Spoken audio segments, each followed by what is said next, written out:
di nuyu di leen remercier bu baax di leen jaajëfal bu ngeen ñu gisee tey xam ngeen ne ñu ngi fii ci stade Iba Gueye bi nga xamante ni tey jii monsieur le maire Daro Ba moo ko war a am moo am occasion ngir inaugurer stade bi nga xamante ni ne mooy stade Iba Gueye waaye su ngeen xoolee gis ngeen premier ministre monsieur Amadou Ba moom itam mi ngi noonu ji waaj a génn waaye itam ku ne xam ne ni directeur stade bi di Racine moom itam mi ngi ak forte délégation bi nga xam ne ñoom la ñu àndal ngeen gisee tamit ay waykat yi ñu mel ni ay di artiste moom itam mi ngi fi ak ki nga xam ne mooy tax bay fànna stade bi nag ku ne xam na ni rëy na yaatu na te jeunesse bi aussi mën nañ koy def seen ay compétition loolu nag nekk lu am solo ndax ku ne xam na ni Mbàkke dafa manqué woon lu mel nii mais occasion am lu mel nii dañuy kontaan am mbégte waaye nag di ñaanal bu baax ki nga xam ne mooy président de la République monsieur Macky Sall nga xam ne moo def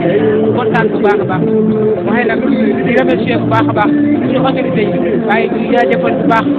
ñi nga xam ne ñoo war a tey jii ànd ak ñun fas yéene topp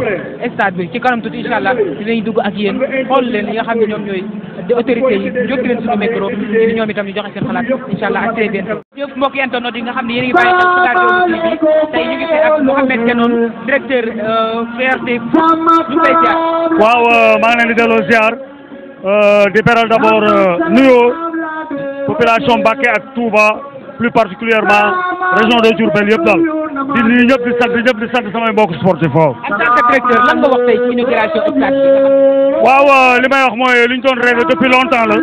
pratiquement bi ma ñëwee fii en 2017 yore fi ASC mbooloo mi jël fi phase nationale jël naa fi lépp mais ci suuf laa ko doon jëlee quoi mais tey jii yàlla def ñu am lu vert vraiment loolu sant yàlla bu baax a baax waaw.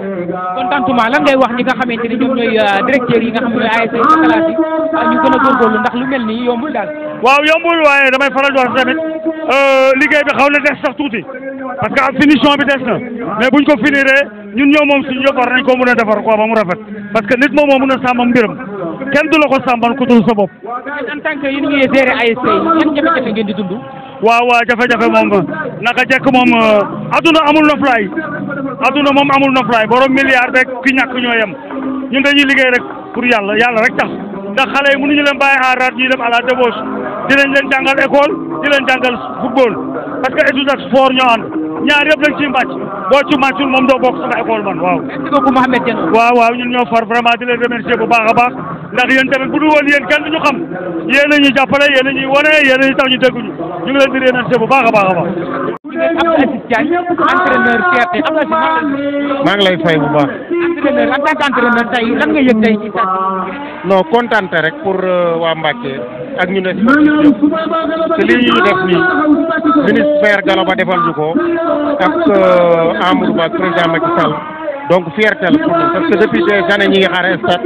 yàlla def na lu ñu am ko li may wax rek mooy nañ garder stade bi daal buñ koo yàq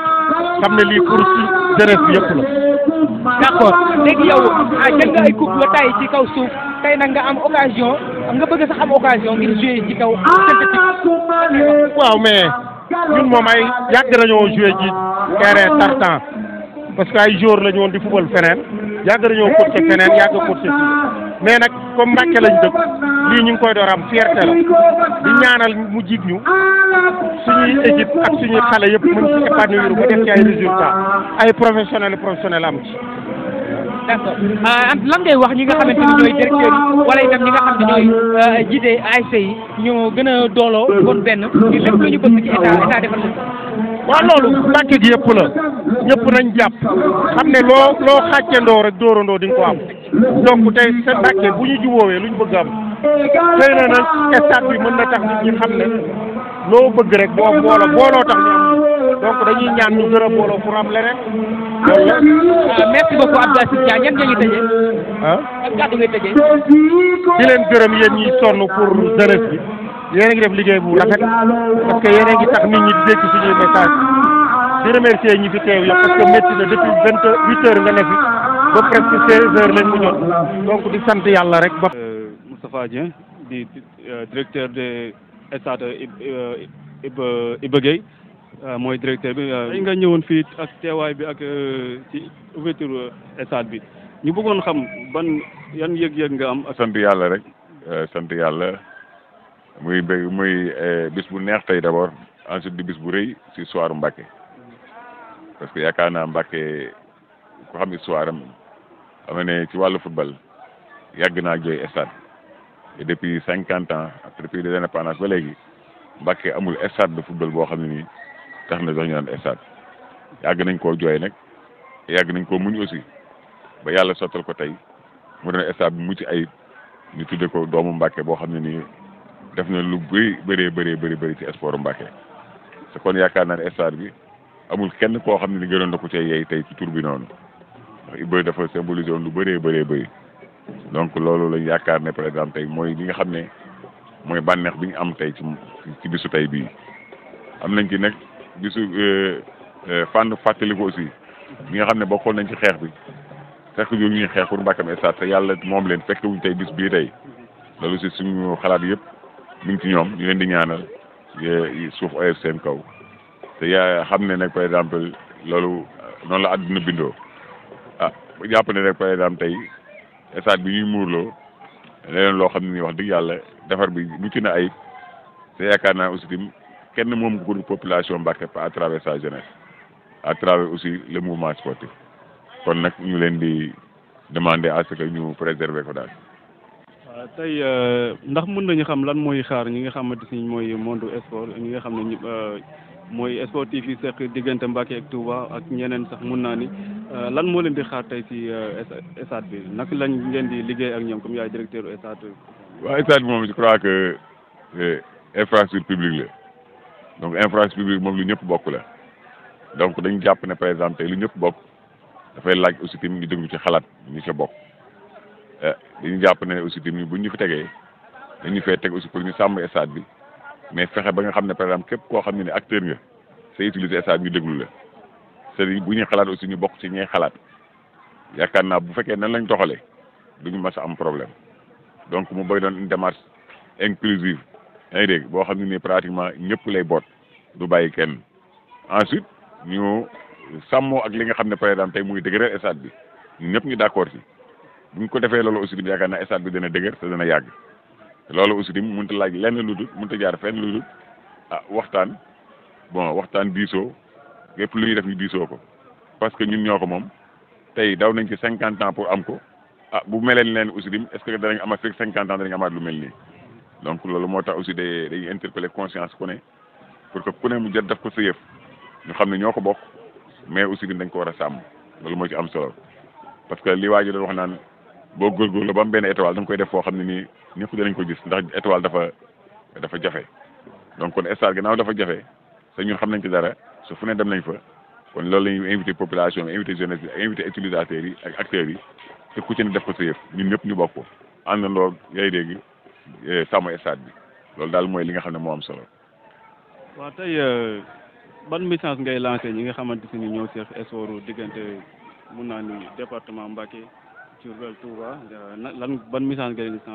lancé mooy je crois que loolu li ñu lancé mooy d'abord lépp loo xam ne nii par exemple tey ñu ngi koy def ci stade bi muy joŋante muy tubaab nañ compétition d'abord dafa am ci lu mu lalu mooy lan mooy fair play mooy képp koo xam ne nii par exemple ñëw nga di def compétition